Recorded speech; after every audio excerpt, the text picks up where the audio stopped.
ফের রাজ্যে আসছেন কেন্দ্রীয় স্বরাষ্ট্রমন্ত্রী অমিত শাহ এবং বিজেপির সর্বভারতীয় সভাপতি জেপি নাড্ডা। এর আগেও আমরা দেখেছিলাম তারা নির্বাচনী প্রচারে এসেছিলেন, আর ফের রাজ্যে আসছেন কেন্দ্রীয় স্বরাষ্ট্রমন্ত্রী অমিত শাহ এবং বিজেপির সর্বভারতীয় সভাপতি জেপি নাড্ডা। আমরা এই বিষয়ে বিস্তারিত জানবো। আমাদের সঙ্গে টেলিফোনে রয়েছে আমাদের প্রতিনিধি সুচারু মিত্র। সুচারু, ফের রাজ্যে আসছেন অমিত শাহ এবং জেপি নাড্ডা, তাদের কি কি কর্মসূচি রয়েছে? দেখো, উত্তরবঙ্গে যেভাবে প্রচারে ঝড় তুলতে দেখা গিয়েছিল অমিত শাহ এবং জেপি নাড্ডাকে, এবার দক্ষিণবঙ্গের দিকে ভোটটা ঢুকতে শুরু করছে। তৃতীয় দফার পরেই কিন্তু দক্ষিণবঙ্গ থেকে ভোট আরো বেশি হতে শুরু করবে। ফলে এই জায়গায় দাঁড়িয়ে দক্ষিণবঙ্গটাকে গুরুত্বপূর্ণভাবে দেখছে বিজেপির কেন্দ্রীয় নেতৃত্ব, কারণ অমিত শাহ নিজে টার্গেট বেঁধে দিয়েছেন যে 35টা আসন চাই। ফলে অত্যন্ত গুরুত্বপূর্ণ হবে এখানে এই লড়াই। ফলে এই জায়গায় দাঁড়িয়ে অমিত শাহ এবং জেপি নাড্ডা জোড়া কর্মসূচি করতে আসছেন। আমরা যেটা জানতে পারছি যে 5ই মে রাজ্যে আসছেন কেন্দ্রীয় স্বরাষ্ট্রমন্ত্রী অমিত শাহ, এবং তিনি প্রথমেই চলে যাবেন বর্ধমান দুর্গাপুর কেন্দ্র, দিলীপ ঘোষের কেন্দ্র, যেখান থেকে দিলীপ ঘোষকে প্রতিদ্বন্দ্বিতা করানো হচ্ছে।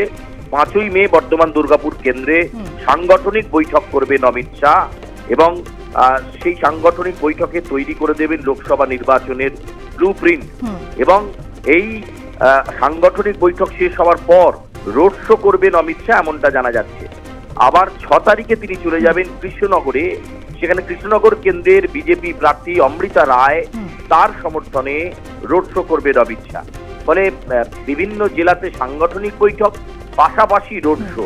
অর্থাৎ একদিকে রুদ্ধদ্বার বৈঠকে অমিত শাহ দলের ওই জেলার যারা শীর্ষ নেতৃত্ব রয়েছেন তাদেরকে বুঝিয়ে দেবেন যে কিভাবে ইলেকশন মেশিনারি পরিচালনা করতে হয়। আবার অন্যদিকে অমিত শাহ জনসংযোগ করবেন রোড শো এর মাধ্যমে।